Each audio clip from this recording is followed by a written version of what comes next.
Bismillahirrahmanirrahim. Assalamualaikum warahmatullahi wabarakatuh.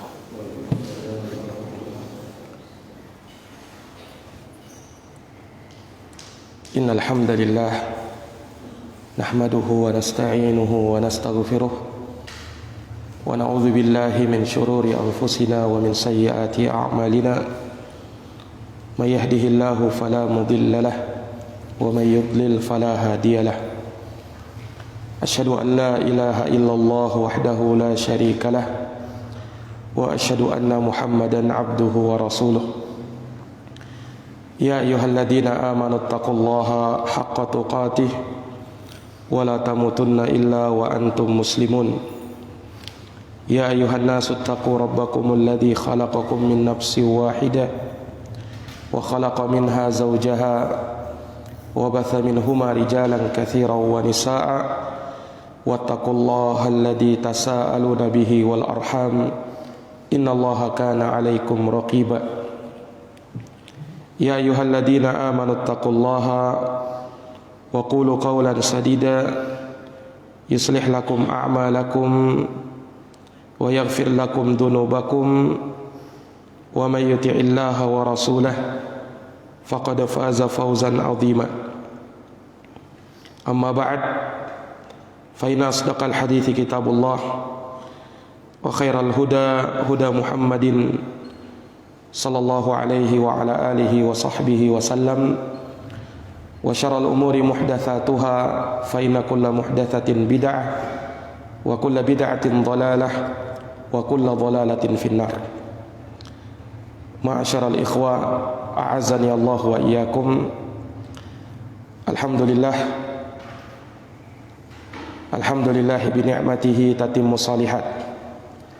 Segala puji hanya bagi Allah yang dengan nikmat-nikmatnya tertunai segala amal-amal kebajikan. Salawat dan salam semoga tercurahkan selalu kepada junjungan kita Nabi Agung, Nabi besar Muhammad sallallahu alaihi wasallam, kepada keluarga dan para sahabat serta orang-orang yang senantiasa meniti jalannya sampai hari kiamat. Ma'asyaral ikhwa, jamaah salat subuh yang dirahmati dan dimuliakan oleh Allah, kita bermohon kepada Allah Subhanahu wa taala sebagaimana Ia telah mengumpulkan kita di masjid yang mulia ini, semoga kelak kita dikumpulkan oleh Allah Subhanahu wa taala di dalam surganya yang penuh dengan kenikmatan.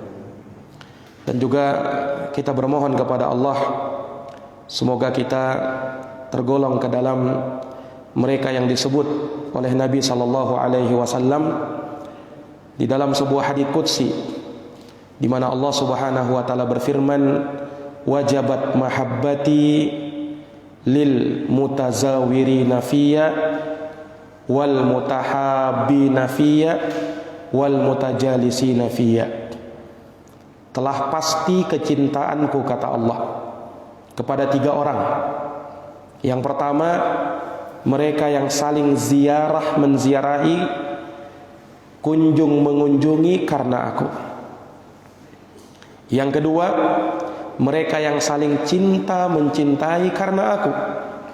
Dan yang ketiga, mereka yang saling bermajelis karena aku. Maka kita bermohon semoga Allah Subhanahu wa taala memberikan kepada keikhlasan, memberikan kepada kita semuanya keikhlasan di dalam beramal, dan semoga amal ibadah kita diterima di sisinya. Amin ya rabbal alamin. Para hadirin yang dirahmati dan dimuliakan oleh Allah, pada subuh hari ini insyaallah taala kita akan menyampaikan satu pembahasan yang sudah diamanahkan kepada kami, yaitu belajar ikhlas dari amalan Ramadan. Belajar ikhlas dari amalan Ramadan. Dan ini masih berkaitan tentu saja dengan pembahasan kita tadi malam tentang kiat-kiat mensucikan hati.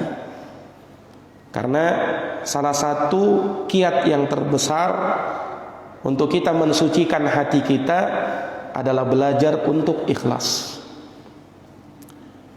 Ikhlas itu artinya murni. Kalau dalam bahasa Arab, orang Arab biasa mengatakan zahabun khalis, emas yang ikhlas. Maksudnya emas yang murni. Jadi ikhlas itu artinya murni. Murni apa? Murni hanya mengharapkan wajah Allah.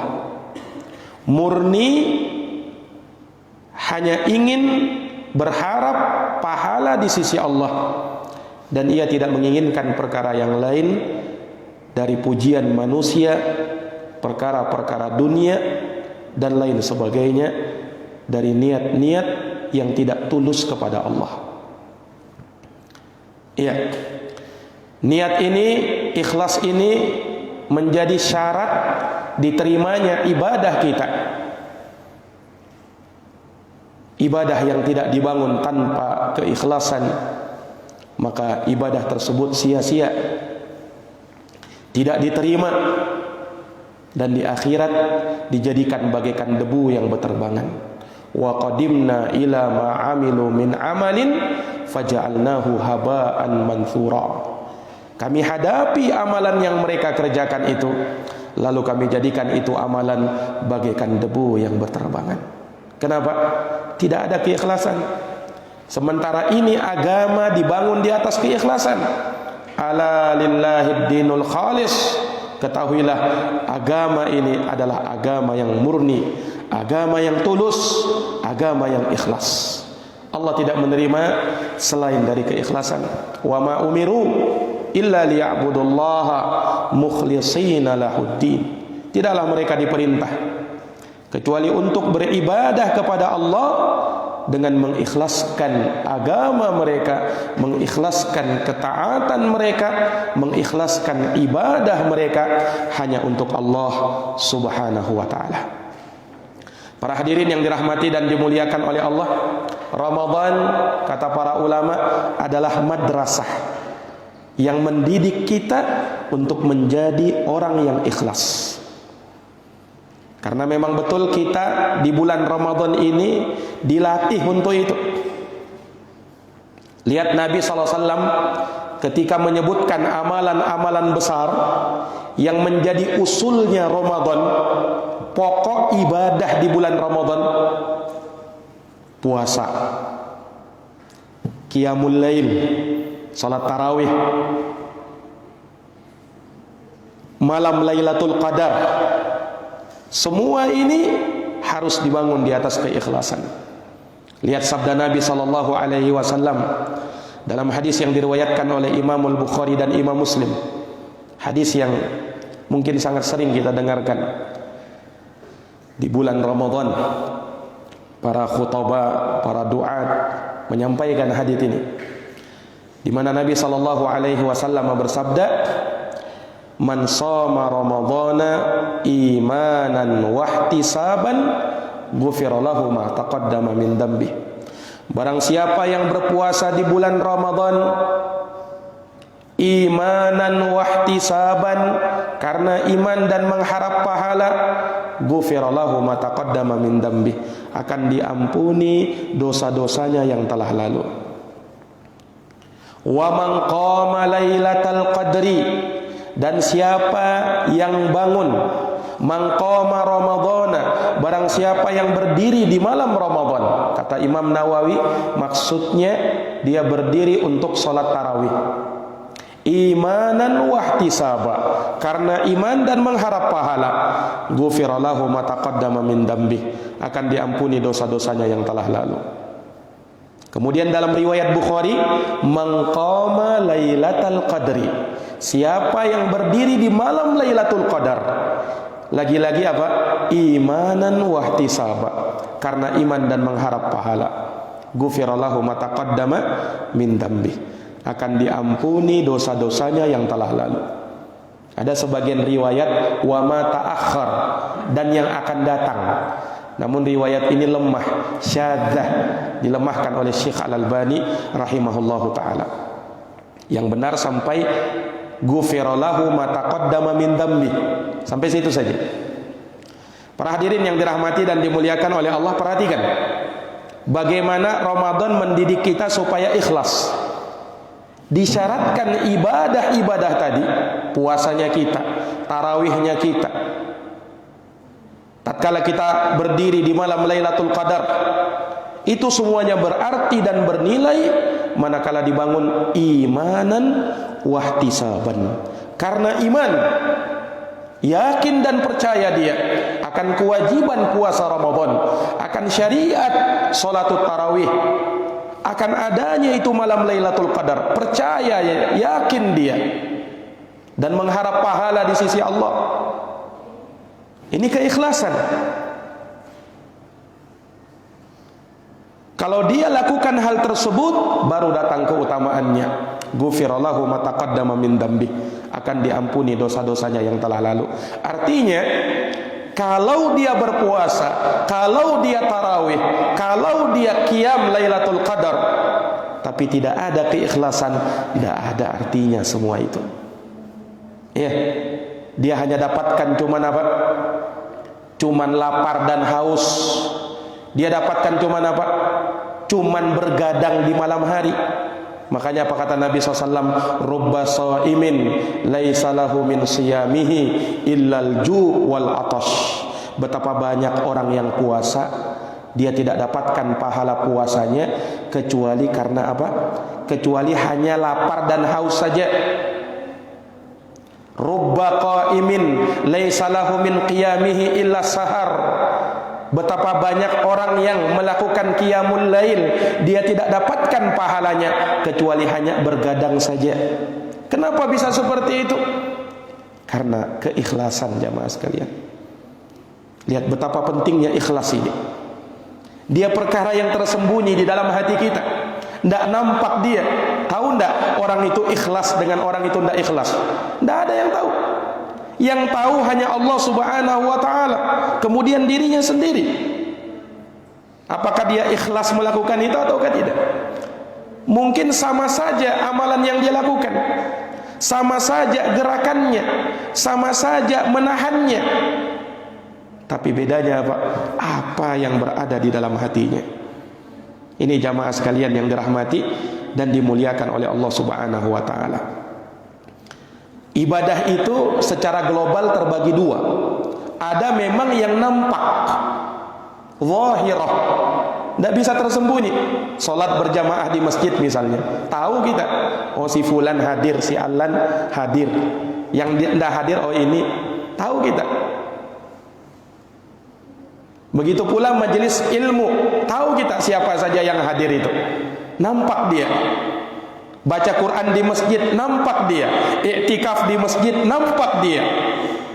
Tidak bisa disembunyikan ini. Kenapa? Karena memang kita mesti lakukan di masjid. Tapi ada ibadah-ibadah yang memang rahasia, yang tahu hanya dia dengan Allah Subhanahu wa ta'ala. Itulah keikhlasan. Dan ibadah puasa sangat erat kaitannya dengan hal tersebut. Karena memang yang tahu kita puasa atau tidak hanya Allah Subhanahu wa ta'ala, kemudian diri kita sendiri. Ini jamaah sekalian yang dirahmati dan dimuliakan oleh Allah. Makanya Nabi kita Muhammad sallallahu alaihi wasallam dalam rangka melatih umatnya untuk bisa ikhlas, ya, jauhkan diri dari ketidakikhlasan dalam beramal. Bagaimana caranya kita bisa melakukan ibadah dan kita berusaha menyembunyikan ibadah itu. Berusaha kita untuk apa? Menyembunyikan itu ibadah. Ini Nabi SAW pernah bersabda di dalam sebuah hadis yang diriwayatkan oleh Imam Abdiyah Al-Maqdisi, dan hadisnya dinilai sahih oleh Syekh Al-Albani. Kata Nabi SAW, man istata'a minkum ayyakuna lahu khabi'ah min amalin salihin falyaf'al. Kata Nabi, barang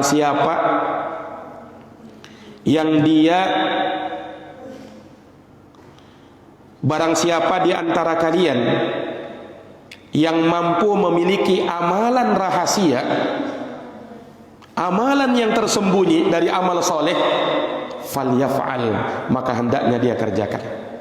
Lihat sabdanya Nabi, barang siapa di antara kalian yang bisa melakukan amalan secara rahasia, amalan secara tersembunyi, maka hendaknya dia kerjakan itu. Ini motivasi Nabi SAW, supaya amalan itu jangan sampai kita ingin dilihat sama orang, ingin disaksikan sama orang, nanti dia baru semangat kalau ada orang yang memperhatikan dia. Kalau tidak ada orang yang memperhatikan dia, tidak nyaman dia, tidak semangat dia melakukan ibadah itu. Tapi kalau ada orang, luar biasa semangat dia. Jamaah sekalian, makanya orang-orang yang disebutkan oleh Nabi dalam hadis 7 golongan manusia yang mendapatkan naungan Allah, hari yang tiada naungan kecuali naungan Allah. Lihat 7 orang ini, semuanya motivasi terbesarnya adalah ikhlas. Sab'atun yudhilluhumullahu tahta dhillih yauma la dhilla illa dhilluh. Ada 7 golongan kata Nabi yang akan diberikan teduhan oleh Allah, hari yang tiada teduhan, hari yang tiada naungan kecuali naungannya Allah Subhanahu wa taala. Siapa mereka? Lihat salah satunya. Wa rajulun tasaddaqa bi sadaqatin fa akhfaha hatta la ta'lama shimaluh ma tunfiqu yaminuh. Seseorang yang bersedekah dengan suatu sedekah, dia sembunyikan sedekahnya itu sampai-sampai tangan kirinya tidak tahu apa yang disedekahkan oleh tangan kanannya. Apa makna hadis ini? Bukan artinya kalau misalnya kita mau sedekah, kita sembunyikan dulu tangan kiri kita supaya tidak dilihat sama tangan kanan. Tidak. Ini perumpamaan dari Nabi SAW menunjukkan keikhlasan. Nah, kan manusia normal itu dia punya 2 tangan, kanan dan kiri, dan ini selalu bersama-sama, sangat dekat dia, bahkan melebihi kedekatan antara kita dengan istri kita, ya enggak? Kanan dengan kiri. Kenapa? Kanan dan kiri ini selalu bersamaan. Tapi kalau kita bersama istri kita, apakah selama-lamanya? Apakah terus-menerus bersama dengannya? Tidak. Ketika kita keluar, tidak sama istri kita kadang. Ketika kita ke kamar mandi, kadang tidak sama-sama istri kita kadang. Tidak selalu bersamaan. Tapi kalau kanan dan kiri, selalu bersamaan. Nah, jamaah sekalian yang dirahmati dan dimuliakan oleh Allah, ini perumpamaan dari Nabi SAW. Ya, beramal kalian, sembunyikan amalan kalian, sampai orang-orang yang terdekat pun tidak mengetahui kalian sedang beramal. Jamaah yang dirahmati dan dimuliakan oleh Allah Subhanahu wa taala. Makanya ada satu kisah, ya, disebutkan dari sebagian ulama salaf, namanya Daud bin Abi Hindin. Namanya siapa? Daud bin Abi Hindin. Orang ini disebutkan Soma Daudu ibnu Abi Hindin arba'ina sanah la ya'lamu bihi ahluh. Dia berpuasa selama 40 tahun dalam keadaan istrinya tidak tahu. 40 tahun Pak puasa, istrinya tidak tahu kalau dia puasa, kalau suaminya puasa. Luar biasa. Loh, kenapa bisa seperti itu, Ustaz? Nah, orang ini, Daud bin Abi Hindin ini, dia ini pekerjaannya seorang penjahit. Di samping dia ahli ilmu, orang yang berilmu, tapi juga punya pekerjaan sampingan. Dia pandai menjahit. Nah, dia berangkat itu pagi-pagi, kemudian kembali di sore hari, dan terus pekerjaannya seperti itu, tiap hari seperti itu. Dan dia berpuasa, istrinya tidak tahu. Jadi kalau Daud bin Abi Hindin ini mau berangkat kerja pagi-pagi, istrinya sangui bekal. disangui bekal makanan, karena istrinya mengira suaminya tidak puasa. Nah, diterimalah bekal itu sama suaminya. Di tengah jalan, Daud bin Abi Hindin ini ketemu orang miskin, dia sedekahkan makanan itu kepada orang miskin. Iya.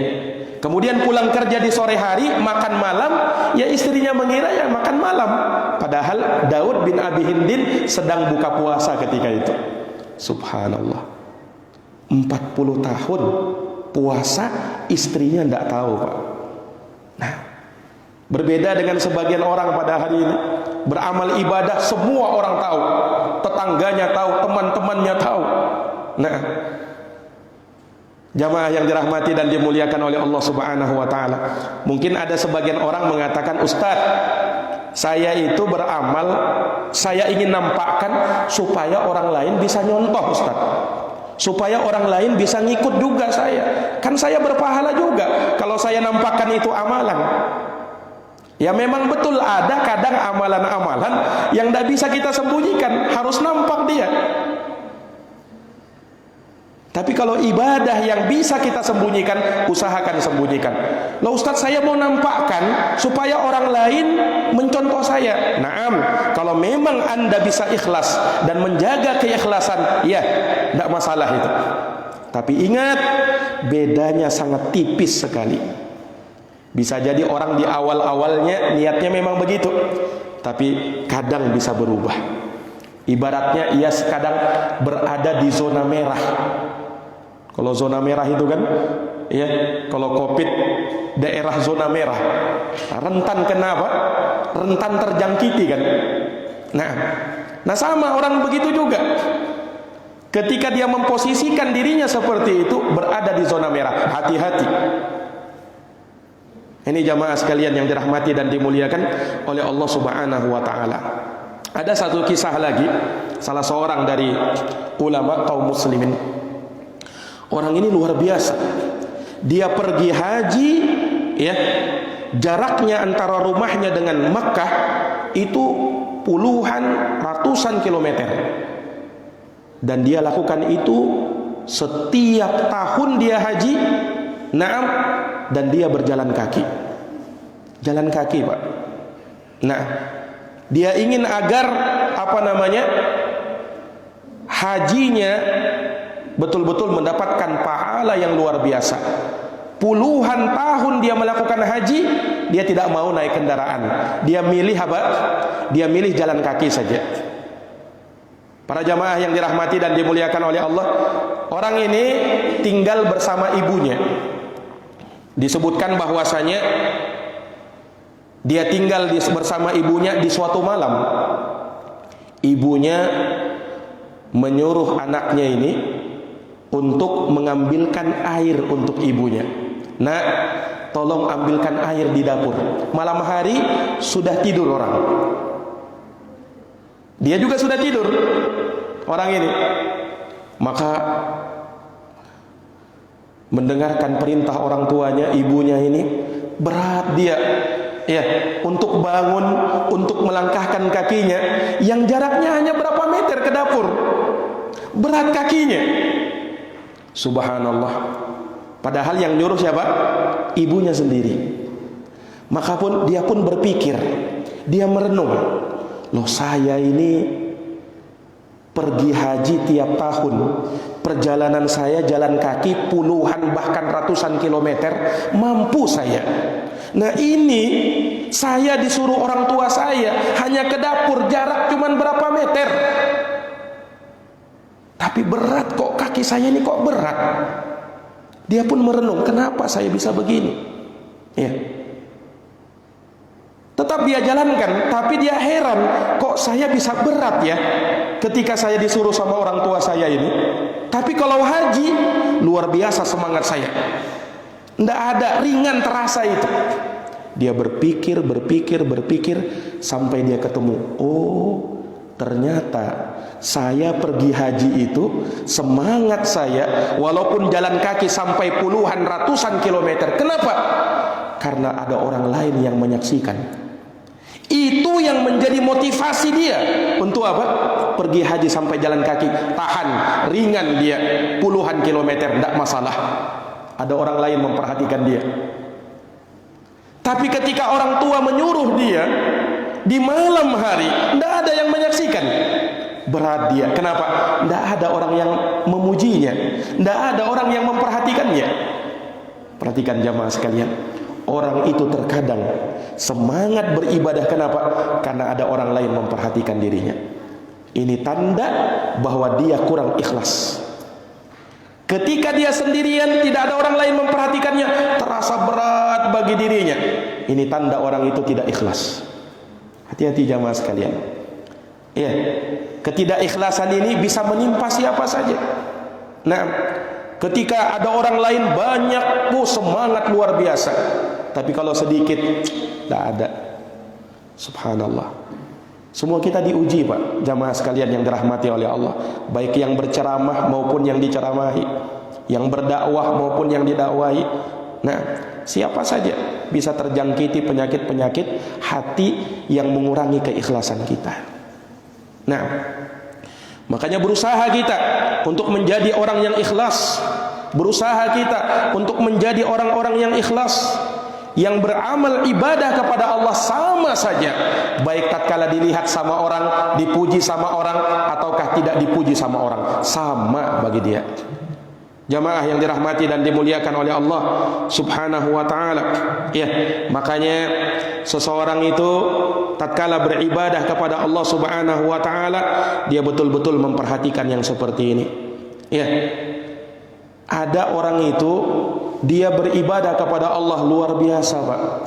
Nah, luar biasa apanya? Luar biasa pamernya. Apalagi di zaman sekarang ini, sedikit-sedikit selfie dia. Iya.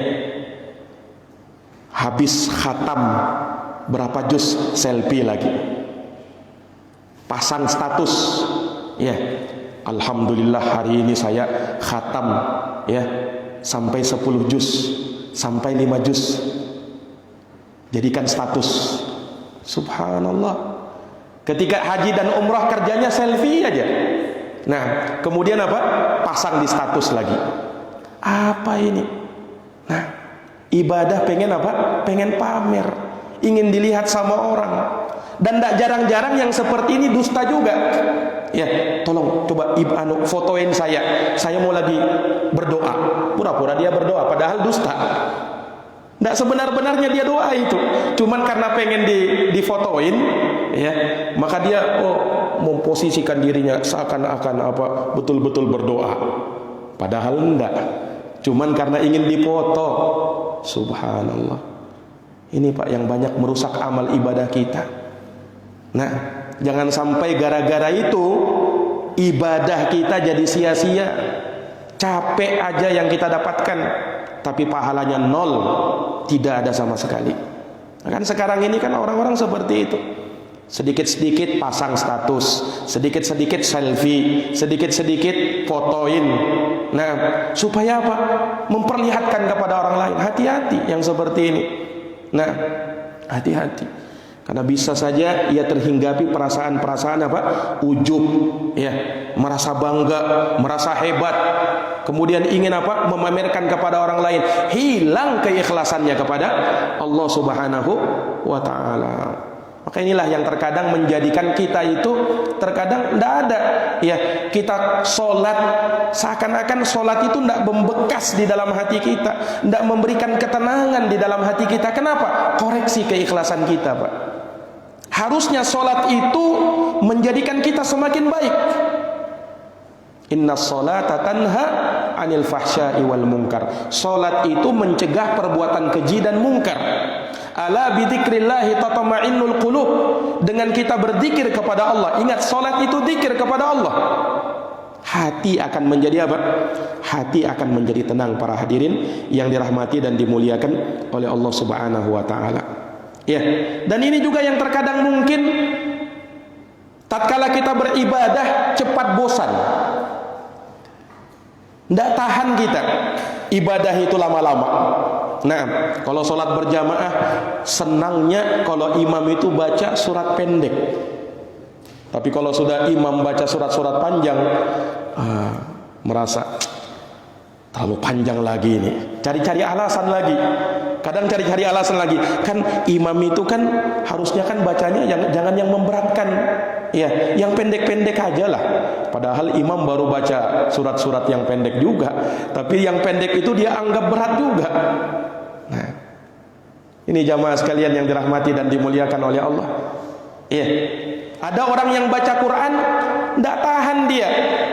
Iya, baca Quran itu selembar dua lembar sudah lagi. Kenapa? Dia baca Quran di sampingnya HP-nya hidup, internetnya hidup.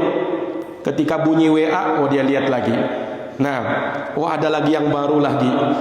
Ya ini yang bisa membuat kita apa Pak? Membuat kita jadi malas beribadah itu. Ya, makanya kalau ibadah itu fokus dengan ibadah yang kita kerjakan. Jangan ada yang lain-lain lagi.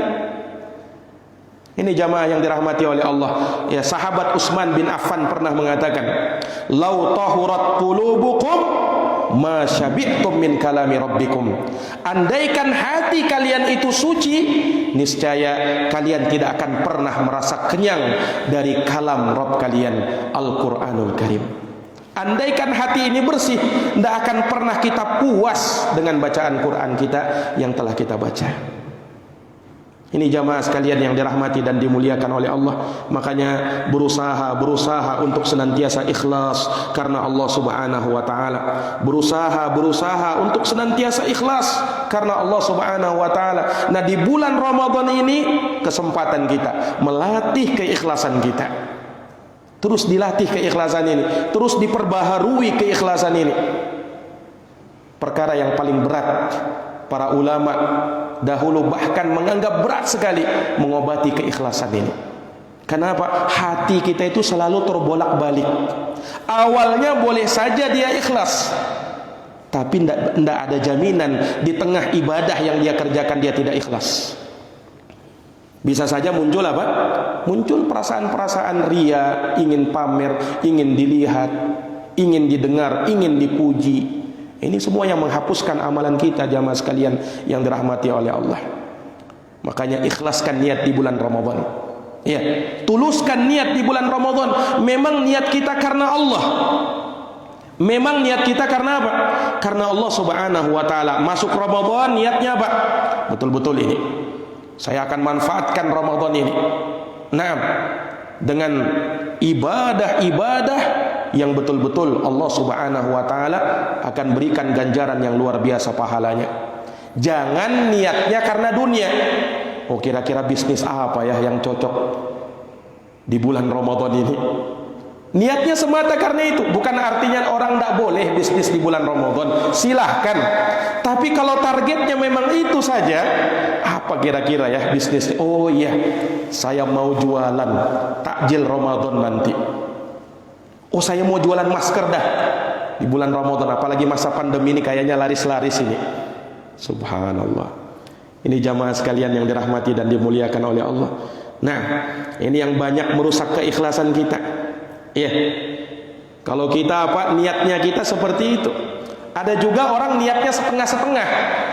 Nah, nanti kalau bulan Ramadan, ya dulu kan saya puasanya cuma dapat 3 hari. Ya nanti kalau Ramadan ini 5 hari lah saya dapat. Subhanallah. Kecilnya targetnya itu. Puasa lagi yang diwajibkan.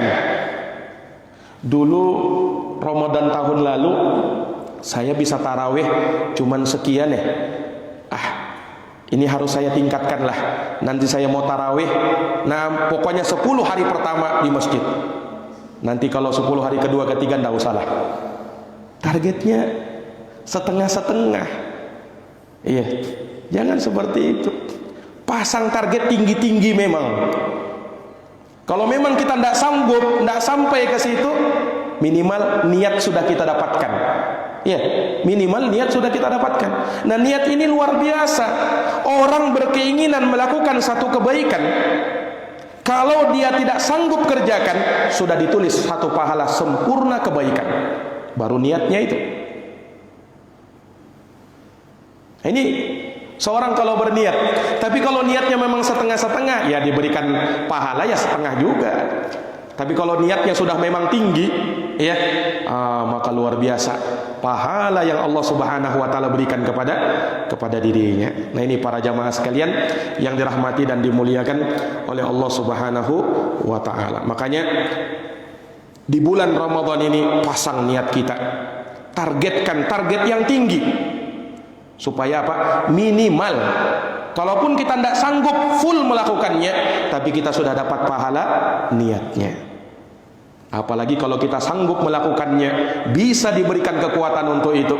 Nah, maka berlipat-lipat Allah Subhanahu wa taala berikan pahala. Jamaah yang dirahmati dan dimuliakan oleh Allah, yang banyak menggugurkan orang dari keikhlasan ini adalah godaan dan bujukan syaitan. Inilah yang membuat kita gugur dari keikhlasan. Setan musuh kita yang nyata. Setan tidak akan membiarkan kita berada di atas kebaikan. Dia berusaha dan terus berusaha untuk menyesatkan kita. Makanya dia musuh kita. Inna syaitana lakum adu fattakhiduhu aduwa. Setan itu musuh bagi kamu, jadikan dia musuh kamu, kata Allah Subhanahu wa taala. Setan itu musuh kita terbesar, musuh yang tidak kelihatan. Innahu yarakum huwa wa qabiluhu min haitsu la tarawnahum. Sesungguhnya setan, iblis dan bala tentaranya dapat melihat kalian dari arah yang kalian tidak mampu melihatnya. Para jamaah sekalian, setan tidak akan apa? Memanfaatkan, betul-betul memanfaatkan peluang emas, kesempatan demi kesempatan untuk bisa menggugurkan kita dari istiqomah. Makanya setan itu datang dari segala penjuru, Pak. Hanya dari atas saja tidak bisa dia datang, karena dari atas itu rahmat yang turun. Tapi dari samping kanan, samping kiri, arah depan, arah belakang, setan akan mendatangi kita.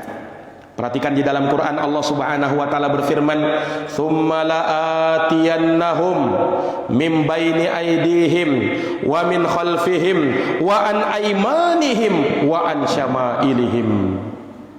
Kemudian kami akan datangi mereka, kata setan.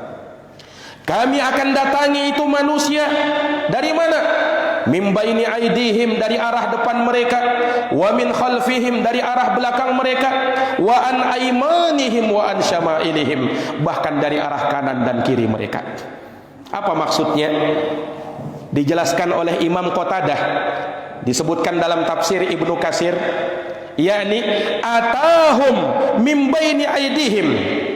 Setan itu akan datang kepada kalian dari arah depan kalian. Fa akhbarahum annahu la ba'tsa wala jannata wala nar. Kemudian setan akan mengabarkan kita, tidak ada itu hari kebangkitan, tidak ada itu surga dan neraka. Dibuat kita ragu dengan hal itu. Tidak yakin kita dengan adanya hari kebangkitan, tidak yakin kita dengan adanya hari pembalasan, tidak yakin kita dengan adanya surga dan neraka. Membuat kita ragu, apa benar ya ada hari pembalasan itu? Masa tatkala kita sudah mati menjadi tulang belulang, kemudian Allah bangkitkan lagi? Setan membuat kita ragu, Pak. Tidak ada itu hari kebangkitan. Subhanallah. Itu dari arah depan kita. Kemudian dari arah belakang kita, wa min khalfihim min amri dunya fazayyana laha lahum wa da'a lahum ilaiha. Setan akan datang kepada kita dari arah belakang kita dengan perkara dunia. Sehingga apa? Dunia itu dibuat indah oleh syaitan di mata kita, dihias-hiasi oleh syaitan, sehingga apa? Kita pun larut dalam perkara dunia, lebih mengutamakan dunia kita ketimbang agama kita. Betapa banyak, Pak, orang yang futur gara-gara dunia, ya, yang tadinya luar biasa, semangatnya dia ngaji, semangatnya nuntut ilmu, tapi karena dicoba sedikit oleh Allah dengan perkara dunia, gugur dia. Tidak ada kesempatannya lagi untuk apa? Untuk ngaji. Semua waktunya untuk dunianya. Subhanallah. Ngajinya itu ya kalau di akhir-akhirnya saja, di waktu-waktunya sudah lelah, capek, baru dia mau ngaji. Sementara di waktu-waktunya yang prima, waktu-waktunya yang semangat, dia tidak ada kerahkan untuk itu, tapi untuk hal yang lain, untuk perkara dunianya. Ini jamaah sekalian yang dirahmati oleh Allah. Ingat, itu tipu daya syaitan. Hati-hati. Ya, sibuk dengan perkara dunia silahkan, bukan dilarang di dalam agama, tapi jangan sampai gara-gara sibuk dengan dunia kita lupa dari majelis ilmu. Gara-gara sibuk dengan dunia kita tidak pernah lagi menghadiri majelis ilmu. Gara-gara sibuk dengan dunia kita tidak pernah lagi apa? Datang berkumpul dengan teman-teman kita, dengan ikhwan-ikhwan kita yang bisa memberi semangat kepada kita untuk terus istiqomah. Dunia itu melalaikan. Dunia itu membuat orang apa? Tertipu dengannya. Gemerlap dunia. Hati-hati para jamaah sekalian. Itu tipu daya setan. Dari arah belakang kita dia datang.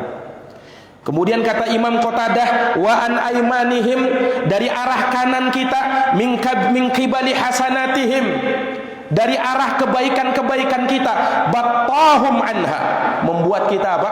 Lambat-lambat beramal kebaikan. Kita itu sering apa? Sering merasa bangga, merasa cukup dengan ibadah yang sudah kita kerjakan. Oh, saya sudah ini mengerjakan ini, luar biasa ibadah saya. Seakan-akan dia tahu ibadah dia itu diterima sama Allah. Siapa yang bisa menjamin ibadah kamu diterima sama Allah? Tidak ada.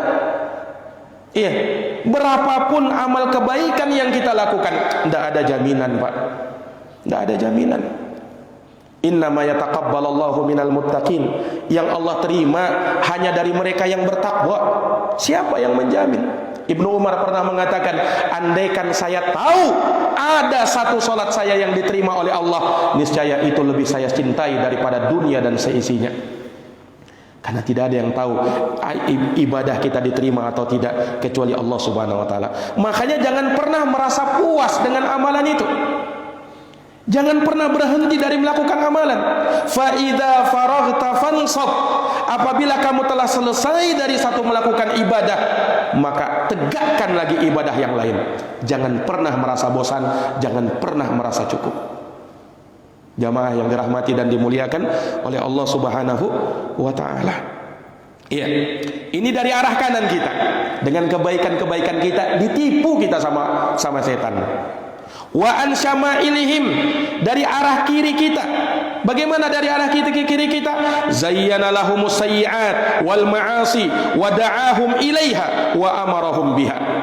Kata Imam Qatadah, setan akan datang kepada kita dari arah kiri kita, membuat kita terlena dengan perbuatan maksiat, kejelekan-kejelekan, dosa-dosa yang kita kerjakan. Enak dia melakukan maksiat itu. Tidak nyaman, tidak enak hatinya kalau tidak berbuat maksiat.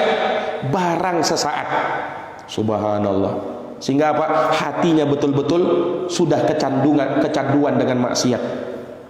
Maksiat itu bikin candu juga, Pak. Makanya apa? Al-ismu mutawarith. Dosa itu saling mewariskan satu dengan yang lain. Artinya begini, kalau seseorang sudah berani melakukan maksiat, akan berlanjut dengan maksiat yang lain. Mungkin dimulai dari yang kecil dulu. Kita pun kadang menganggap remeh, kan ini kan kecil aja ini. Ya. Bahkan mungkin ditipu dengan sesuatu yang bukan dosa, makruh. Dia sibuk dengan perkara makruh juga, tidak haram. Kemudian meningkat lagi, ini kan dosa kecil, bukan dosa besar. Dosa kecil paling dengan amal kebaikan saya terhapus juga. Subhanallah. Terus meningkat sampai dia terbiasa melakukan dosa besar. Hati-hati, Pak. Ya, setan bisa menipu kita dari arah tersebut. Nah, lihat bagaimana hesnya syaitan menyesatkan anak cucu Adam dari segala penjuru, di depan, di belakang, di kanan dan di kiri. Karena memang setan sudah bersumpah, Pak. Fabi izzatika, dengan keperkasaanmu ya Allah, la ughwiyannahum ajma'in, aku akan sesatkan mereka seluruhnya. Lihat, aku akan sesatkan mereka seluruhnya. Dalam ayat yang lain dikatakan, qala rabbi bima aghwaytani, wahai Tuhanku, karena engkau telah menyesatkan aku, fa uzayyinanna lahum fil ard, niscaya aku akan hias-hiasi untuk mereka maksiat itu di dunia. Wala ughwiyannahum ajma'in, dan aku akan sesatkan mereka semuanya. Lihat sumpahnya setan, sumpahnya iblis di hadapan Allah. Satu orang yang tidak akan bisa digoda oleh setan, satu golongan manusia yang tidak bisa digoda oleh setan. Siapa mereka? Setan perkecualikan, Pak. Iblis perkecualikan. Illa ibadaka minhumul mukhlasin. Kecuali satu manusia, kecuali satu golongan manusia yang kami tidak bisa goda mereka, yang kami tidak bisa bujuk rayu mereka. Siapa?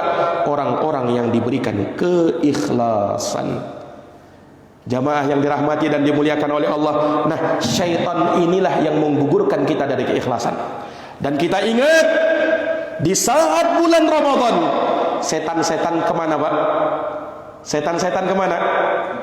Dibelenggu oleh Allah Subhanahu wa taala. Lihat sabda Nabi sallallahu alaihi wasallam, "Idza jaa Ramadan," apabila datang bulan Ramadan, "Futtihat abwabul jannah," pintu surga akan dibuka lebar oleh Allah.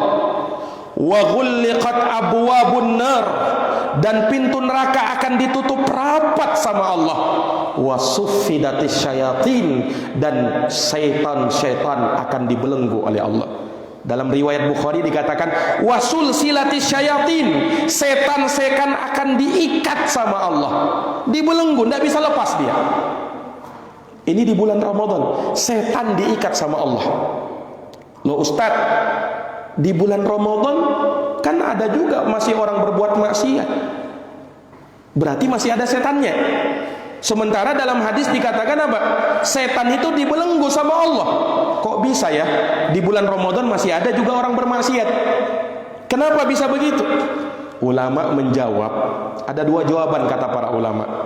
Jawaban pertama, yang membuat manusia itu melakukan dosa dan maksiat bukan hanya bersumber dari setan aja, tapi memang karena dari jiwa yang sudah buruk dan terbiasa melakukan maksiat. Tidak disuruh sama setan, dia kerjakan. Subhanallah. Setan apa sudah lepaskan dia. Ini orang ini tidak saya suruh, tidak saya goda, dia sudah melakukan. Jadi ada juga dosa dan maksiat itu bukan karena bujuk rayu setan, tapi memang karena jiwanya terbiasa melakukan maksiat. Sehingga apa? Tanpa disuruh sama setan dia lakukan. Nah, makanya maksiat pun kadang masih ada di bulan Ramadan karena memang jiwanya yang buruk. Makanya daripada itu pentingnya apa? Kita mensucikan hati kita di bulan Ramadan. Sebelum masuk Ramadan sudah suci hati kita. Ya, pembahasan tadi malam. Penting itu jamaah sekalian yang dirahmati oleh Allah. Nah, kalau dikatakan setan tidak ada, betul setan tidak ada, dibelenggu sama Allah Subhanahu wa taala. Tapi ingat, jiwa yang kotor ini terkadang membuat kita, mendorong kita melakukan perbuatan dosa dan maksiat. Ini jawaban pertama. Jawaban kedua, kenapa dikatakan setan-setan dibelenggu sementara maksiat masih ada? Karena yang dibelenggu itu adalah big bossnya setan, pentolan-pentolannya setan, itu yang dibelenggu. Sebagaimana dalam riwayat yang lain, dalam riwayat Imam Tirmizi, Ibnu Majah disebutkan, wasuffidatis syayatin maradatal jin, setan-setan akan dibelenggu sama Allah. Maksudnya setan-setan yang amat sangat jahat itu yang dibelenggu. Kalau setan-setannya biasa masih lepas dia, masih ada dia. Nah, ini jamaah sekalian. Nah, kalau setan-setan yang memang luar biasa pengaruhnya itu yang dibelenggu sama Allah. Tapi kalau yang biasa-biasa, setan juga, nah, itu masih ada berkeliaran walaupun di bulan Ramadan. Nah, ini para jamaah sekalian, intinya memang di bulan Ramadan. Ya, tatkala di bulan Ramadan beda suasananya. Maksiat walaupun mungkin masih ada, tapi setidaknya berkurang. Tidak seperti di bulan-bulan yang lain. Karena pengaruh Ramadan, setan-setan dibelenggu sama Allah Subhanahu wa taala. Apakah dengan makna yang pertama tadi ataukah dengan makna yang kedua? Jamaah yang dirahmati dan dimuliakan oleh Allah Subhanahu wa taala, ingat sekali lagi, ingat, niat ikhlas inilah yang menyebabkan kita mendapatkan pahala yang berlipat ganda. besarnya pahala yang kita dapatkan tergantung dengan niat ikhlas kita. Ya, makanya disebutkan oleh Imam Ibnul Mubarak rahimahullah. Beliau mengatakan, "Robba amalin saghirin tu'azzimuhun niyah, wa robba amalin kabirin tusaghiruhun niyah." Kata Ibnul Mubarak, betapa banyak amalan yang kecil menjadi besar pahalanya gara-gara niatnya, dan betapa banyak amalan yang besar menjadi kecil dia gara-gara niatnya. Apa yang membedakan? Niat. Ya, makanya kita jangan meremehkan amalan kecil. Oh, amalan biasa saja. Nah, jangan. La tahqiranna minal ma'rufi syai'an walau an talqa akhaka biwajhin taliq. Jangan kau remehkan kebaikan itu walaupun sedikit, walaupun kamu tatkala berjumpa dengan saudaramu dengan wajah yang berseri-seri. Jangan remehkan kebaikan. Bisa jadi itu amal kebaikan kecil, itu yang menjadi sebab kita masuk surga. Sebagaimana jangan kita remehkan perbuatan maksiat. Bisa jadi maksiat yang kecil itu yang menjadi sebab kita masuk neraka. Pernah dengar hadis lalat itu? Ya, orang masuk neraka gara-gara lalat, dan masuk surga gara-gara lalat. Kenapa? Kok bisa lalat menyebabkan masuk surga, masuk neraka? Nah, ini disebutkan dalam kitab Tauhid hadisnya. Jadi ada dua orang lewat di sebuah kampung. Kampung ini mempersyaratkan, kalau mau menyeberang, kalau mau lewat kampung kami, harus memberikan sesembahan, sesajian, persembahan kepada patung berhala kami, baru bisa lewat. Kalau enggak boleh lewat. Maka ada dua orang, yang satu pertama lewat, maka penduduk kampung mengatakan, qarrib, lakukan takarrub, lakukan pendekatan diri kepada berhala kami. Ini berhala kami agungkan, tidak boleh ada yang lewat sebelum dia bertakarrub, menyembelih untuk apa? Untuk berhala kami. Orang ini mengatakan, saya ini orang miskin, tidak punya harta saya. Apa kata penduduk kampung? Qarrib walau dzubabah. Lakukan takarrub walaupun kamu sembelih seekor lalat. Betul-betul dia tangkap lalat. Dia sembelih lalat itu, dia persembahkan untuk patungnya. Fakhallu sabilah. Maka apa? Dia pun dibebaskan lewat kampungnya. Fadakhalan nar. Gara-gara itu dia masuk neraka. Masuk neraka gara-gara lalat. Jangan dikira, Pak. Yang satu lagi masuk surga. Satu ini datang lewat kampung yang sama tadi. Penduduk kampungnya sama mengatakan, qarrib, lakukan takarrub. Enggak, saya enggak mau. Qarrib walau dzubabah. Lakukan takarrub walaupun hanya seekor lalat. Enggak, saya enggak mau. Orang ini betul-betul kenal tauhid. Tahu dia, sadar dia, tidak boleh melakukan kesyirikan kepada Allah walaupun hanya dengan seekor lalat. Maka apa yang terjadi? Fadaraba unuqah. Maka penduduk kampung memenggal leher orang tadi. Gara-gara itu dakhalal jannah, dia masuk ke dalam surga. Subhanallah. Para jamaah sekalian yang dirahmati dan dimuliakan oleh Allah. Kenapa? Yang satunya syirik, yang satunya muwahhid. Ini jamaah sekalian yang dirahmati dan dimuliakan oleh Allah. Makanya jangan remehkan amal kebaikan. Pernah dengar hadis bitokoh? Hadis kartu kecil. Yang orang itu disebutkan oleh Nabi, ada seorang laki-laki didatangkan pada hari kiamat, dosanya luar biasa. Tis'atan wa tis'ina sijillah, 99 lembar gulungan dosa. Yang kata Nabi, satu sijillah maddal basar, sejauh mata memandang. Dan semuanya dosa. Bayangkan dosanya luar biasanya itu. Dosanya tercatat 99 lembar gulungan, yang satu saja sejauh mata memandang. Nah, dia masih punya 98 yang seperti itu. Maka dia pun putus asa, masuk neraka ini sudah ini. Nah, maka Allah Subhanahu wa taala ketika mendatangi dia mengatakan, apakah kamu punya amalan? Afalaka udrun? La ya Rabbi, tidak ada lagi ya Allah. Amalanku tidak ada.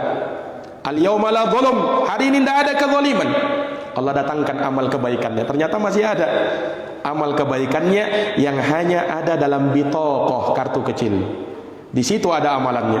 Ketika datang ini amalannya, dia berkata, ya Rabbi, ma hadhihi sijillat, ma hadhihi bitokoh. Wahai Tuhanku, untuk apa ini ditimbang? Kalau mau ditimbang dengan 99 lembar gulungan catatan, yang satu saja sudah sejauh mata memandang, untuk apa? Al-yawma la zulm, hari ini tidak ada kezaliman. Tetap harus ada timbangan. Subhanallah, diletakkan timbangan itu. Kartu kecil tadi diletakkan pada sebuah anak timbangan, 99 lembar gulungan catatan dosa diletakkan pada anak timbangan yang lain. Apa yang terjadi? Fatoshatis sijillat wa thaqulatil bitaqah. 99 lembar gulungan catatan itu ternyata naik ke atas, terbang ke atas, sementara kartu kecil ini lebih berat ke bawah. Oh, luar biasa ini, mengalahkan yang tadi di atas ini. Nah, kok bisa? Apa gerangan itu? Amalan. Amalan itu, amalan yang terdapat dalam kartu kecil itu ternyata kalimatul ikhlas. Apa kalimatul ikhlas? La ilaha illallah Muhammadar Rasulullah. Itu kalimat keikhlasan. Jamaah yang dirahmati dan dimuliakan oleh Allah Subhanahu wa taala, maka Allah Subhanahu wa taala tidak ridha manakala dipersekutukan dengan siapapun, dengan apapun. Ana aghna syuraka anis syirki, man amila amalan asyraka fi ma'i ghairi taraktuhu wa syirkah. Aku tidak butuh dengan kesyirikat-syirikat. Siapa yang berbuat kesyirikan, siapa yang melakukan suatu amalan yang ia berbuat syirik di dalamnya, maka aku akan tinggalkan dia dan amalan yang dia kerjakan. Para jamaah yang dirahmati oleh Allah, para sahabat dulu pernah bincang-bincang terkait dengan Dajjal. Betapa besarnya fitnah Dajjal itu, betapa luar biasanya fitnah Dajjal itu, di mana tatkala Dajjal muncul, betapa banyak manusia-manusia yang kafir kepada Allah. Karena apa? Dalam kondisi yang susah, manusia kelaparan, tidak ada makanan, Dajjal keluar membawa gunung roti. Apa anda orang banyak terfitnah? Yang mau beriman dengan Dajjal dapat makanan, dapat roti. Yang tidak mau beriman kelaparan. Banyak manusia yang terfitnah sehingga menjadi pengikut Dajjal. Kalau Dajjal lewat suatu kampung, tidak ada yang mau beriman, Dajjal akan jadikan di kampung tersebut tidak akan turun hujan. Kalau kampungnya beriman kepada Dajjal, Dajjal akan turunkan hujan. Fitnahnya luar biasa. Maka para sahabat memperbincangkan luar biasa ngerinya fitnah Dajjal ini, sampai Nabi SAW memperingatkan. Bahkan Nabi pertama sudah memperingatkan, Nabi Adam sudah peringatkan Dajjal. Padahal kapan Dajjal muncul? Lama lagi. Nabi SAW sudah berapa? 15 abad yang lalu. Dajjal belum muncul juga sampai sekarang.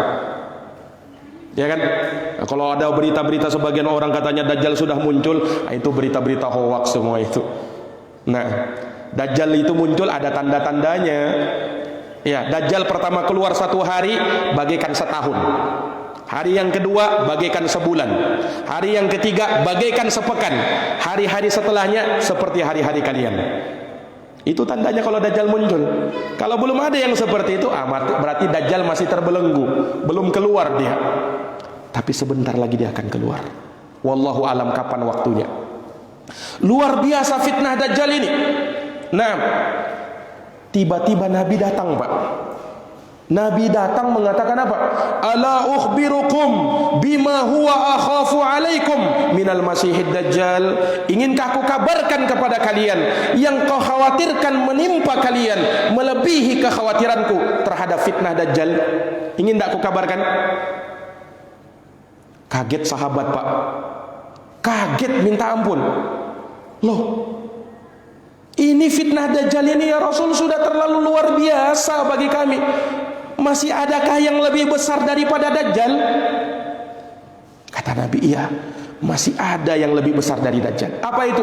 Asyirkul khafi, syirik yang tersembunyi. Ini lebih berbahaya dari Dajjal. Kalau Dajjal muncul nampak fitnahnya, ya kan? salah satu cirinya Dajjal itu apa? Di jidatnya ini ada tulisan kafaro, kafir. Semua orang beriman mampu membaca, yang buta huruf pun mampu baca. Jadi dia memang menebarkan fitnah, tapi sangat nampak fitnahnya itu. Jelas terang kafirnya di jidatnya itu semua orang bisa baca, asalkan dia beriman. Tapi kalau syirik tersembunyi, bisa enggak kebaca? Menjangkiti siapa saja. Nabi SAW bahkan sebutkan syirik tersembunyi, ya, syirik tersembunyi, riya, akhfa min dabibin namli, lebih samar dari langkah semut, Pak. Semut kecil hitam di atas batu hitam, di kejauhan, di kegelapan malam. Ada yang bisa lihat? Nggak usah itu, dekat-dekat kita, di samping kita aja bisa gak kita lihat apa namanya langkah kakinya? Ini sudah semut hitam di atas batu hitam lagi, di kegelapan, di kejauhan. Saking samarnya itu, sahabat pun bertanya, ya Rasul, siapa dari kami yang bisa selamat dari itu? Kata Rasul sallallahu alaihi wasallam, ucapkan doa ini, hafalkan doa ini. Hendaknya kita hafalkan doa ini, Pak. Doa selamat dari kesyirikan, syirik besar maupun syirik kecil. Jangan sampai menghinggapi kita. Diajarkan oleh Nabi kepada sahabat, dan sahabat betul-betul memperhatikan ini. Kenapa? Nabi kan memperingatkan seperti itu. Nah, siapa yang bisa selamat dari syirik yang seperti itu, yang sangat samar seperti itu? Kata Nabi SAW, ucapkan doa ini, Allahumma inni a'udzubika an usyrika bika wa ana a'lam wa astaghfiruka lima la a'lam. Sudah hafal doanya? Ada yang hafal doanya? Allahumma inni a'udzubika an usyrika bika wa ana a'lam wa astaghfiruka lima la a'lam. Ada yang hafal? Coba kita sama-sama doa ya. Allahumma inni a'udzubika an usyrika bika wa ana a'lam wa astaghfiruka lima la a'lam. Coba hafal sudah? Ada yang hafal? Ya, nanti di murajaah lah ya. Dihafalkan ini, Pak. Doa yang seperti ini. Kalau ada perasaan-perasaan seperti itu, doa lagi. Nah, dan banyak doa-doa ini kita bisa lihat dalam kitab Hisnul Muslim misalnya, ya, kumpulan doa-doa itu kita bisa dapatkan di situ. Iya, dicari dan dihafalkan. Sangat penting sekali. Tidak ada yang bisa menjamin, Pak, kita ini selamat dari apa? Dari riya, dari syirik. Ya. Nabi SAW pernah umpamakan, yaqumur rajul fayusalli wa yuzayyini salatah lima yara min nadharir rajul. Seorang itu kadang berdiri solat, kemudian apa? Dia bagus-baguskan solatnya. Kenapa? Karena ada orang lain memperhatikan dirinya. Biasanya kalau dia sholat, ya biasa aja, cepat aja dia sholat, ruku dan sujudnya biasa. Tapi karena ada orang lain memperhatikannya, oh rukunya lama-lama dia, sujudnya lama-lama dia. Padahal tidak pernah seperti itu. Nah, ini indikasi bahwa orang itu riya. Karena tidak pernah dia melakukan itu, hanya ketika ada orang lain memperhatikan dia. Hati-hati, Pak. Ya, kita bisa dihinggapi perasaan yang seperti ini. Nah, makanya sangat samar sekali. Nah, makanya kita memohon kepada Allah Subhanahu wa taala agar diberikan keselamatan dari semua ini. Nah, Ramadan ini melatih kita untuk betul-betul ikhlas karena Allah. Betul-betul karena Allah Subhanahu wa taala, ya, kita menjalankan ibadah tersebut, kita menjalankan amaliyah tersebut betul-betul didasari dengan ketulusan kepada Allah. Ya, ketulusan inilah juga yang melahirkan apa? Melahirkan penerimaan yang betul-betul penerimaan tanpa ada protes. Tidak boleh dia protes, ya, dengan syariat puasa ini. Loh, kenapa ya Rob? Kenapa tidak dibalik saja puasa itu? Kok dari sholat subuh sampai sholat maghrib, sampai menjelang maghrib baru berbuka? Kenapa tidak dibalik saja? Coba dari sholat maghrib sampai sholat subuh aja puasanya. Tidak ada kan yang protes seperti itu. Kenapa? Itu asar dari keikhlasan. Tunduk, patuh, menerima apa yang Allah Subhanahu wa taala telah tetapkan. Makanya dalam syariat ini tidak ada istilah tawar-menawar lagi. Salat itu Allah sudah wajibkan. Salat subuh sudah Allah tentukan. Jangan tawar-menawar. Loh, kenapa sih salat subuhnya enggak jam 7 pagi aja supaya lebih enak? Tidak ada tawar-menawar. Di dalam syariat tulus menjalankannya. Loh, kenapa kalau kita ibadah haji itu harus ke Mekah? Kenapa tidak di Indonesia saja, lebih dekat? Tidak ada tawar-menawar. Allah Subhanahu wa taala tetapkan begitu, maka lakukan seperti itu. Ini para jamaah sekalian yang dirahmati dan dimuliakan oleh Allah Subhanahu wa taala. Yauma tublas sarair. Pada hari tatkala Allah Subhanahu wa taala menampakkan rahasia-rahasia.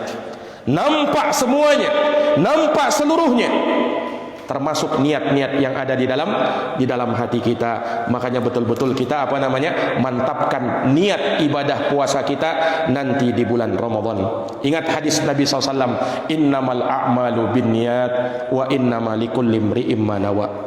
Sesungguhnya amal-amal itu tergantung dengan niatnya, dan setiap orang mendapatkan balasan sesuai dengan apa yang dia niatkan.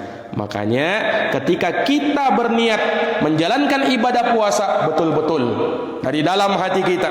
Nah, kita niat berpuasa, kita niat melakukan amaliyah-amaliyah Ramadan, semuanya ada di dalam hati. Ya kan? Niat itu kata para ulama mahalluhal qalbu, tempatnya di dalam hati. Tidak ada silang pendapat di kalangan para ulama. Nah, orang yang sudah berniat di dalam hatinya, maka itu sudah cukup. Tanpa harus dia lafat-lafatkan niatnya. Nah, karena itu tidak ada tuntunannya dari Nabi Sallallahu Alaihi Wasallam. Terkait dengan puasa, 3 perkara yang butuh kita perhatikan pada saat kita berniat. Yang pertama, diwajibkan berpuasa dengan niat di malam hari. Niat di malam hari semenjak kapan? Semenjak matahari terbenam hingga sebelum terbit fajar. Nah, itu waktu berniat. Luas waktu berniat itu.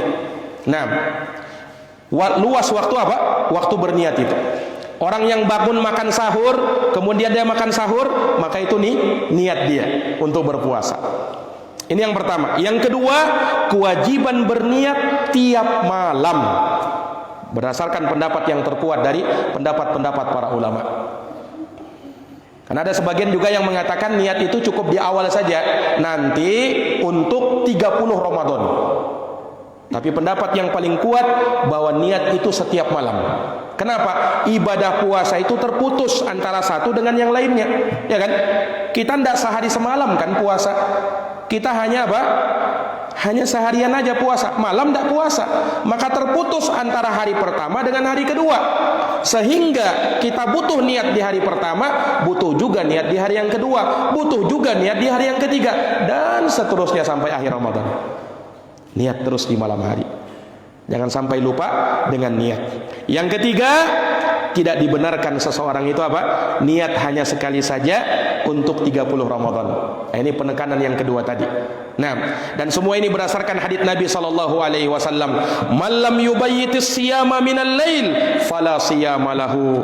Barang siapa yang tidak berniat di malam hari untuk berpuasa, maka tidak ada pahala, tidak ada puasa baginya. Nah, ini para jamaah yang dirahmati dan dimuliakan oleh Allah Subhanahu wa taala. Baik, mungkin demikian kajian kami yang bisa kita sampaikan, yang bisa kita dengarkan.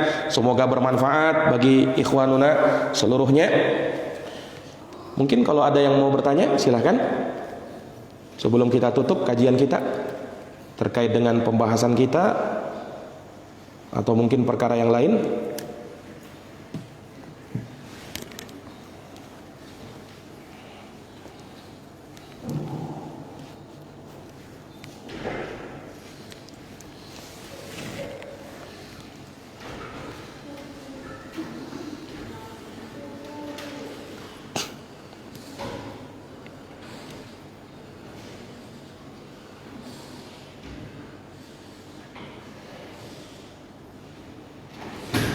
Ya, gimana Pak? Ada pertanyaan?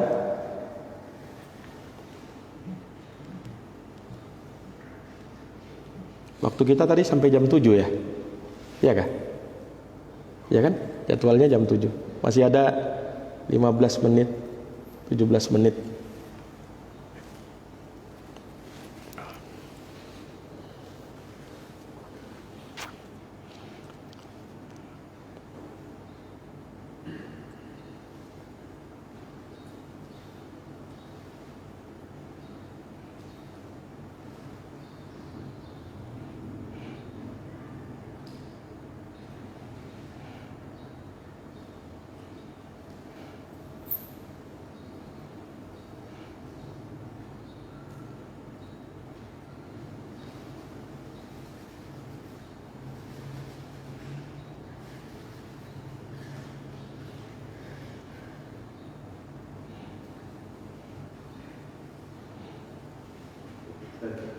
Ya. Bertanya tentang soal bulan Ramadan nanti ada pelaksanaan Idul Fitri. Jika tidak dalam kondisi pandemi ini, mungkin masih ada himbauan dari pemerintah untuk tidak sholat di lapangan. Kalau tahun ini mungkin tidak sholat di lapangan, kita berkumpul di lapangan satu lapangan atau gimana? Baik. Ya, terkait dengan apa namanya pelaksanaan ibadah, ya apalagi di masa pandemi ini, ya tentunya kita mendengar himbauan dari penguasa kita, pemerintah kita, sami'na wa ata'na, kita dengar dan kita taati apa yang menjadi himbauan mereka. Ya, kalau mereka misalnya mengizinkan dan apa namanya hal tersebut dilakukan tapi dengan memenuhi prokes, ya protokol kesehatan, maka ya kita jalankan hal tersebut. Nah, kita terapkan protokol kesehatan dalam rangka untuk mencegah penyebaran penularan virus COVID-19 ini, ya. Dan apa namanya yang namanya sholat Id, ya memang utamanya dilakukan di lapangan, di tanah lapang, ya di musolla. Musolla itu dalam istilah syariat, bukan musolla dalam istilah kebanyakan dari kita ya. Kalau kebanyakan kita kan musolla itu ya masjid kecil itu ya. Kalau diistilahkan kayak surau-surau. Nah, ada juga sebagian menyebut musolla. Ya padahal musolla yang dimaksud di situ musolla tanah lapang. Ya. Nabi SAW ketika apa namanya keluar untuk sholat Id, beliau tinggalkan Masjidun Nabawi. Beliau sholat di lapangan. Padahal ya tentu saja kita tahu bersama Masjid Nabawi itu luar biasa keutamaannya, ya kan. Tapi bersama dengan itu Nabi tetap keluar ke tanah lapang. Makanya Syekh Al-Albani rahimahullahu taala beliau punya satu karangan khusus ya terkait dengan apa namanya ibadah sholat Id utamanya di tanah lapang. Ya, utamanya di mana? Di tanah lapang. Jadi memang kalau misalnya kita mudah untuk sholat Idnya di tanah lapang, kita sholatnya di tanah lapang. Kalau memang memudahkan bagi kita, walaupun tidak ada halangan juga bagi siapa yang ingin mengerjakannya di masjid. Tetapi apa namanya tentu berbeda keutamaannya. Nah, kemudian juga kalau misalnya di suatu lapangan dan di situ banyak orang berkumpul, kemudian apa namanya jamaahnya lebih banyak dan kita menginginkan pahala yang lebih, tentunya lebih utama kalau misalnya kita lakukan di tanah lapang. Tentunya dengan memperhatikan protokol kesehatan yang sudah disiapkan. Ya, sekalipun sekali lagi saya katakan tidak ada halangan ya bagi siapa yang ingin melakukannya di masjid-masjid. Nah, terlebih kalau misalnya ada udzur untuk hal tersebut. Ada udzur untuk hal tersebut, ya maka silahkan dilakukan di masjid-masjid ya, dan itu juga tidak dipermasalahkan. Wallahu alam bissawab. Nah, itu.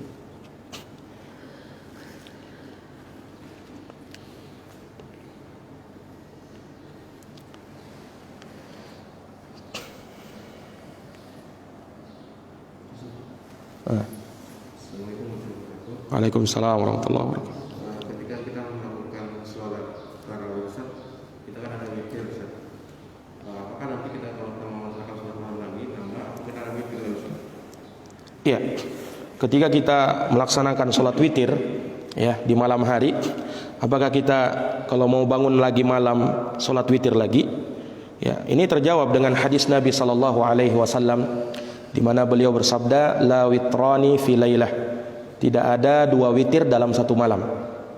Tidak ada dua witir dalam satu malam. Ya, makanya kalau kita sudah sholat witir, ya cukup sekali aja. Jangan sholat witir lagi. Ya, jangan sholat witir lagi. Entah dia sholat witirnya di awal malam atau di akhir malam. Ya, dia pilih salah satunya. Jadi kalau misalnya dia sudah sholat witir di awal malam, ya maka ya misalnya biasa kadang dalam sholat tarawih, ya kan, dalam sholat tarawih biasanya kaum muslimin melakukannya di awal malam setelah sholat isya, sholat tarawih biasanya langsung witir juga. Nah, oh bisa ndak Ustaz kalau misalnya setelahnya kita mau bangun malam? Naam, ya boleh kita bangun malam kemudian sholat qiyamul lail lagi, ya, tapi ingat jangan witir karena witirnya sudah tadi. Nah, boleh enggak Ustadz kalau misalnya kita witirnya nanti di akhir malam aja, di awal malam enggak usah? Ya silahkan juga, enggak ada masalah. Hanya saja ya, kalau kita sholat bersama imam, utamanya sholat sampai selesai. Utamanya sampai selesai. Ya makanya termasuk kekeliruan ya kalau misalnya ada orang yang sholat tarawih bersama imam, kemudian pas witir dia tinggalkan. Ya, kenapa? Dengan alasan nanti mau sholat witir di akhir malam. Ya harusnya sholat witir saja bersama imamnya. Nanti kalau dia mau sholat malam silahkan, tapi jangan witir lagi. Ya kenapa dia sholat witir bersama imam? Ya kalau dia sholat witir bersama imam, nanti dia akan dapatkan pahala sholat semalam suntuk.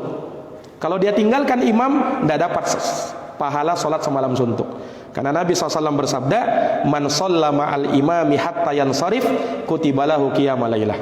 Siapa yang sholat bersama imamnya sampai selesai, maka dituliskan baginya pahala sholat semalam suntuk. Nah itu tidak akan kita dapatkan kalau kita tinggalkan witir. Ya, walaupun boleh saja, tidak ada masalah, tidak dosa kalau dia mau akhirkan witirnya. Tapi dari sisi keutamaan, dia rugi kalau misalnya dia tinggalkan witir bersama imam. Harusnya dia selesaikan saja, nanti malam-malam hari dia qiyamul lail, ya dia mau sholat 8 rakaat tanpa ada witir. Wallahu alam bissawab. Ya. Waalaikumsalam warahmatullahi wabarakatuh.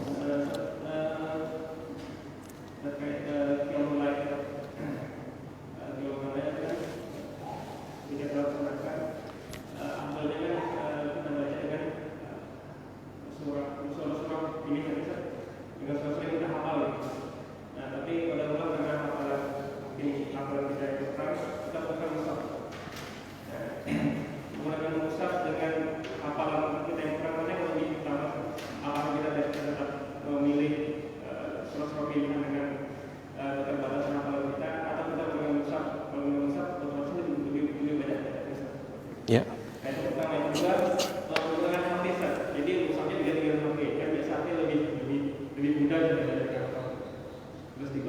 Nah, afikum barakallah. Ya, bagaimana hukumnya kalau kita sholat tarawih qiyamul lail misalnya, kemudian kita memegang mushaf untuk menjadi panduan kita pada saat kita qiyamul lail.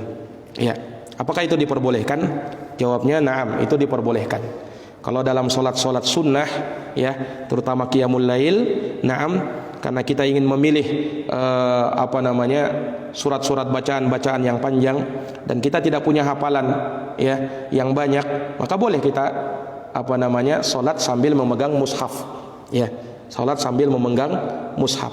Itu diperbolehkan oleh para ulama di dalam sholat sunnah saja, tidak di dalam sholat wajib. Kalau dalam sholat wajib utamanya dengan hafalan. Nah, utamanya dengan hafalan kita. Ya, kalau dalam sholat kayak qiyamul lail, sholat tarawih, itu boleh dengan mushaf. Ya, asalkan jangan sampai membuat kita tersibukkan dengan itu. Nah, ya makanya kita atur bagus-bagus, baik-baik, jangan sampai membuat kita sibuk dengannya. Karena di dalam sholat itu kata Nabi SAW, inna fis sholati la syughla. Sholat itu kesibukan tersendiri. Jangan mau disibukkan dengan yang lain. Nah, tapi kalau hanya sekadarnya saja kita balik biasa, itu tidak ada masalah, diperbolehkan. Apalagi dengan hal tersebut membuat kita semakin terpacu untuk membaca Quran lebih banyak lagi, tidak ada masalah. Kemudian dari sana kita bisa mentargetkan bacaan-bacaan khatam Quran kita. Nah, itu luar biasa. Karena tidak mungkin kita bisa melakukannya dengan hafalan kita mungkin yang hanya terbatas. Nah, memang kata para ulama utamanya itu seorang membaca Quran pada saat sholat itu dari hafalannya, utamanya memang begitu, ya. Tapi bagi mereka-mereka yang tidak punya hafalan banyak, ya kan, maka tidak ada masalah kalau misalnya dia ingin membaca dari mushaf, ya. Kalau dia ingin membaca dari mushaf, dan itu pernah dilakukan, pernah disebutkan dari Aisyah radhiyallahu taala anha, beliau ketika sholat, ya, qiyamul lail, beliau perintahkan kepada salah seorang budaknya untuk menjadi imam. Nah, dan disebutkan ketika itu dia sholat dengan memegang mushaf, dengan membaca mushaf, dan itu ditakrir oleh Aisyah radhiyallahu taala anha. Nah, sehingga hal tersebut pun ada di masa salaf dahulu, ya, dan itu diperbolehkan. Nah, kemudian bagaimana dengan kalau kita memegang mushaf, bukan mushaf tapi dengan handphone yang sudah ada aplikasi Qur'annya, ya kan, handphone ini kan bukan mushaf, beda hukumnya. Iya, dari sana juga para ulama menyebutkan mana yang lebih utama, kita baca Quran dari mushaf atau dari handphone. Ya tentunya lebih utamanya dari mushaf, karena mushaf itu punya hukum sendiri. Nah, punya hukum tersendiri. Kalau handphone, ya dia menjadi mushaf pada saat kita buka saja Qur'annya, ya kan? Nah, ini pada saat kita lihat layarnya di sini, ya ini hukumnya sama dengan mushaf. Tapi ketika hilang, ya sudah tidak ada lagi. Nah, sehingga berbeda. Ya tentunya lebih utama kalau dia pakai mushaf. Nah, lebih utama kalau dia pakai mushaf. Langsung dia pegang mushaf begini. Kalau dengan handphone seperti ini boleh saja, tidak ada masalah, ya, bagi dirinya untuk memegang handphone. Nah, itu juga diperbolehkan insyaallah taala. Hanya saja kalau dari sisi keutamaan, mana yang lebih utama, memegang mushaf itu lebih utama. Wallahu alam bissawab. Ya, mungkin itu jawaban dari kami. Ya, ada lagi mungkin satu pertanyaan? Tinggal 5 menit. Ya.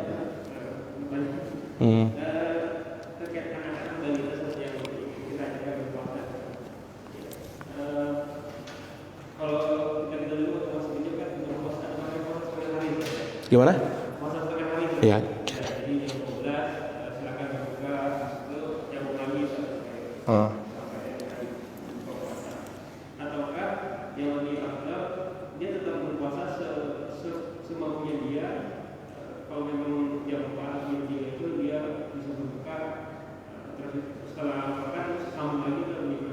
Betul. Anak-anak. Nah, ya, ahsantum.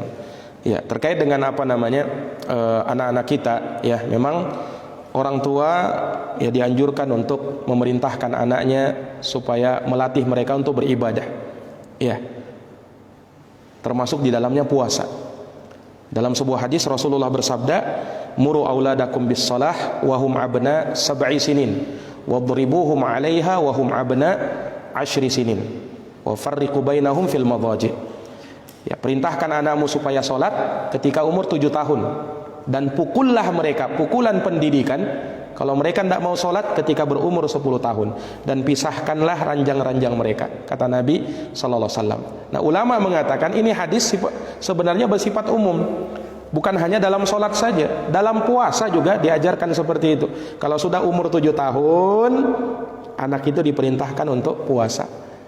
Ya, jangan juga anak-anak baru berumur berapa tahun diperintahkan puasa. Ini bukan pada tempatnya. Tapi kalau sudah mereka berumur mumayyiz itu umur 7 tahun. Itu sudah mumayyiz dia. Kalau sudah umur mumayyiz, perintahkan anak itu untuk beribadah. Termasuk di dalamnya puasa. Perintahkan dia. Nah, terkait dengan kapan dia berpuasa ini, jangkanya berapa lama? Yaitu tentunya kembali kepada kemampuan sang anak.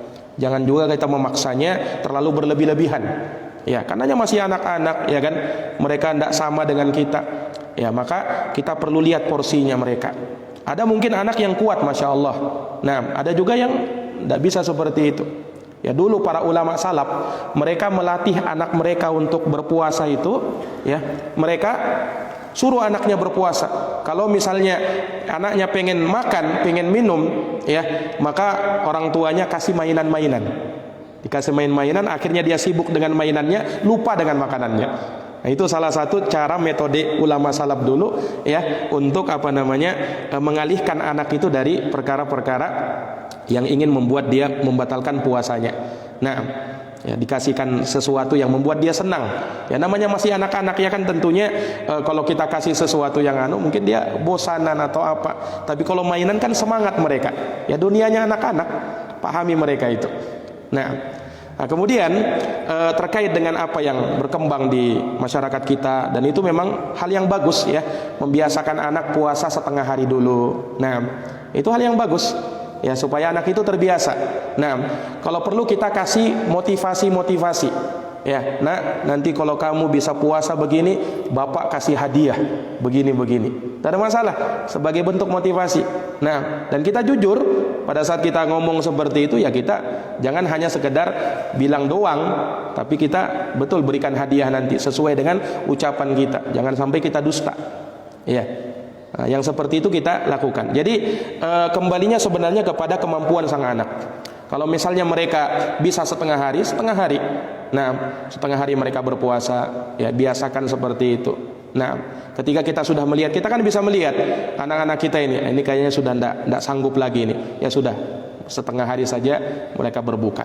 Nah, atau dengan cara yang lain apa? Intinya kembalikan kepada anak kita masing-masing, kemampuan mereka, kekuatan mereka berpuasa di mana ketika masih berumur mumayyiz, belum balik. Nah, beda kalau sudah balik, ya kan? Kalau masih mumayyiz 7 tahun, 8 tahun, ya belum balik, ya, maka kita lihat kemampuan mereka. Setengah hari, atau dengan cara yang lain, misalnya kalau dia mampu, misalnya sehari puasa, sehari berbuka, full begitu. Ya, lakukan seperti itu. Nah, lakukan seperti itu. Intinya kan mereka ini belum wajib untuk melakukan ibadah puasa. Ya, mereka belum wajib untuk melakukan ibadah puasa. Tapi kalau mereka lakukan, ada nilai pahalanya juga. Orang tuanya juga dapat pahala. Makanya kata Nabi, ketika orang yang haji itu ada anak-anak haji, apakah orang tuanya dan anaknya ini dapat pahala? Kata Nabi, ya, dapat pahala juga. Anaknya dapat pahala, orang tuanya juga dapat pahala. Walaupun pada saat itu dia belum haji, belum wajib untuk menjalankan ibadah kepada Allah. Ya, tapi ketika kita jalankan yang seperti itu sebagai bentuk latihan bagi anak, pertama itu mendapatkan pahala di sisi Allah, dan juga untuk membiasakan anak supaya rajin beribadah kepada Allah. Nah, mungkin itu wallahu taala alam, sudah selesai waktunya. Semoga kajian kita di 2 kali pertemuan ini bermanfaat bagi ikhwah semuanya, bagi jamaah yang ada di Masjid An-Nur ini, dan semoga apa yang kita dengarkan, apa yang kita dapatkan dari ilmu kita bisa amalkan, ya, kita bisa terapkan dalam kehidupan sehari-hari, dan semoga Ramadan menghampiri kita dalam keadaan kita pun bersiap untuk menjalankannya, dan betul-betul kita manfaatkan waktu-waktu itu dengan sebaik-baiknya. Semoga Allah Subhanahu wa taala senantiasa membimbing kita di arahnya yang lebih baik. Nah, lebih dan kurangnya saya mohon maaf apabila ada tutur kata yang kurang berkenan di dalam hati. Saya mohon maaf yang sebesar-besarnya. Apabila ada benarnya maka itu datangnya dari Allah, dan apabila ada salahnya maka itu dari saya dan dari syaitan. Allah Subhanahu wa taala berlepas diri darinya. Nah, demikian kita akhiri dengan doa kafaratul majlis. Subhanakallahumma wa bihamdika asyhadu an la ilaha illa anta astaghfiruka wa atubu ilaik. Subhana rabbika rabbil izzati amma yasifun wa salamun alal mursalin walhamdulillahi rabbil alamin. Wassalamu alaikum warahmatullahi wabarakatuh.